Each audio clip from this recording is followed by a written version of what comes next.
OK, well, joining me now is the Sunday Times columnist Charlotte Ivers, the associate editor of The Mirror, Kevin Maguire, and from New York, Fox News contributor and former bodyguard to Snoop Dogg, amongst others, Tyrus. Well, Tyrus, let me start with you. You're in New York.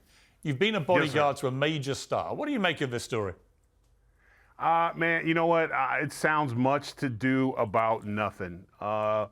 If it was anybody else, it's just that, are they still the royal family, or they still don't want to be a part of it, but want to be a part of it, whatever their issue is? They just come across so thirsty all the time. They drink seawater. But it didn't sound to me like it was that big of a deal. You're in New York. It's going to be crowded. Maybe have your publicist stop calling paparazzi and tell them where you're at. To get in a cab to go around the corner and come back seems silly.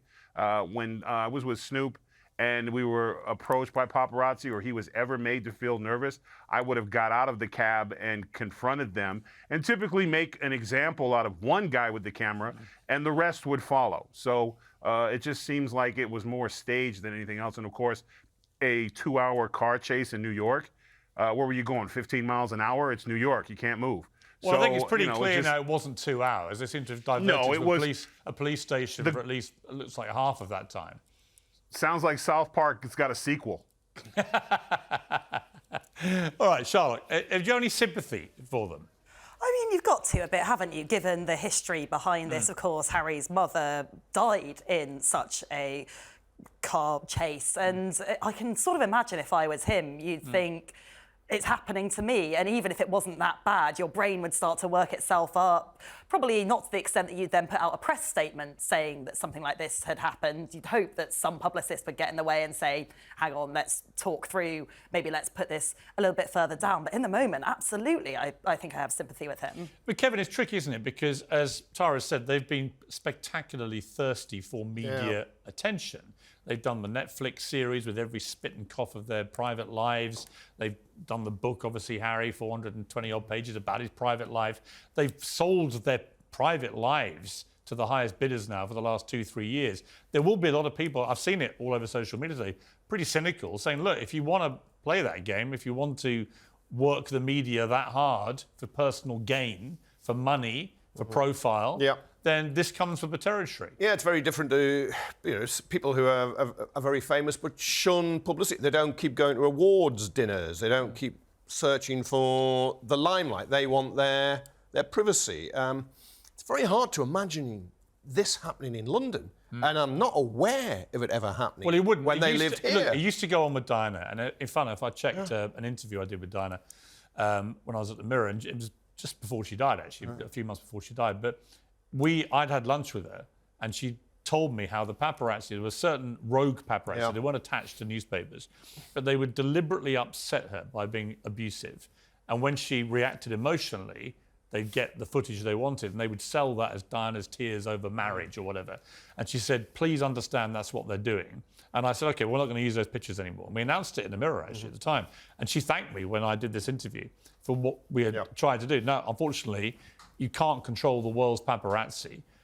Many of them are good, hard-working, decent people. I've worked with a lot of them over the years, and some are complete rogues. So we don't really know yet. I think, but it may be last night was a pretty chastening experience. Yes. The question then becomes, how much of that do you bring on yourself? Yeah, and I agree the sympathy for him, the way his mother died, and he said every time he sees a flash or hears the click of a camera, he goes back, and he's clearly a troubled young man. And you could say, yep, they've made themselves celebs, so you're going to get attention. They want to conceal where and who they're staying with. Yeah. Why do they want to do that? But I also understand why some of the people would want to know where and who they are staying with. But that wouldn't excuse if you stay in a major hotel in New York, you've got complete privacy. Yeah. We had the Met Gala recently. We're all at the Carlisle. No one got inside. It's completely walled off. Tyrus, let me just also ask you about the fact that they were there at all. Was that Meghan Markle was receiving this award from Gloria Steinem for being an inspiring example of equality and feminism. Do you see do you see the Duchess in that way? The virtue signaling award? First of all, as the more we talk about this, my bodyguard instincts just kicked in, and I just have another question. And I remember there was one time where me and Snoop were in Saint-Tropez, and I mean, it was Usher's birthday party or something. It was some craziness. And when we came out and we saw the mob, I literally said, you know what? We're going back in and we're going to wait out. Yeah. I don't understand why they would come out of a thing, see the paparazzi coming for them, and their bodyguard wouldn't just say, whoop, we're going back in. Because taking them back in is the safest place to be. And then when you just wait them out or you get a back entrance. So the more I think about it, the more it seems like, especially if you truly have that type of fear or a horrible memory, the last thing you would do would be constantly putting yourself around cameras. That's what I just can't get my head around. It's like, why would you go? Well, I can, because it's not him. Yeah. We need to stop blaming him. Yeah. The poor, as we would say, the poor guy, he married an individual who runs him rampant. It's about her. She's receiving an award and she's not known for, like, it's not like she's going to Calcutta and feeding orphans. She's literally one of the most selfish people. The things that she said about the royal family and the things that she says about people is not someone that should get an award for inspiration. But again, it's virtue signaling. And of course, to get more attention, after she received an award that none of us even know about, the paparazzi chased him.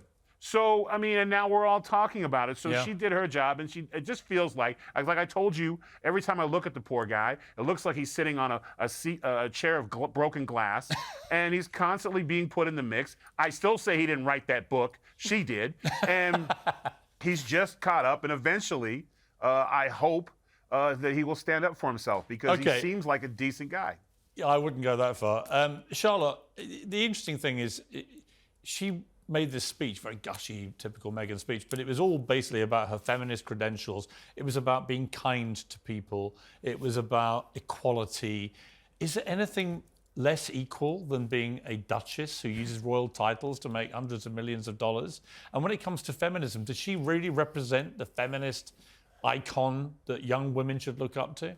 I mean, not for me personally, to be honest. I think, look, she was a reasonably successful actress. I sort of don't necessarily buy the idea that every time a woman is in the public eye doing anything, that must in some way be a huge kind of feminist moment. And actually, I was thinking, listening to that, about Taylor Swift. She's lived in North London for, 6 years now, and she's kind of a bit, I would say, responsible at times in her career for doing the whole, I'm a woman existing, therefore that must be feminist thing too. But you never saw any photos of her, because it is possible to hide if you are a celebrity and if you've got enough money. And there's no question. I know massive stars who just walk around. Tom Hanks came into a cafe I was in New York, Upper East actually, a few years ago, on his own, no bodyguards, no one bothered him. He asked if he could join me. We had the best breakfast I've ever had. But that's New York. You can do that in New York. That's the point. This idea, though, of Meghan Markle being an inspiring example of equality, Kevin. Yeah, well, is there much equal about? No. And you know my view on all of that. No, I mean they want the royal titles, the Duke and Duchess, because they can monetize it. How they make their big money. I don't. No, there's no equality there whatsoever. But I don't think she is entirely bad, and I can see she will inspire some people, perhaps young girls of colour in particular. Tyrus is very much against her, I see that, but they could actually hire him as a bodyguard. He sounds like he'd be pretty effective, and there would have been no trouble last night with him around.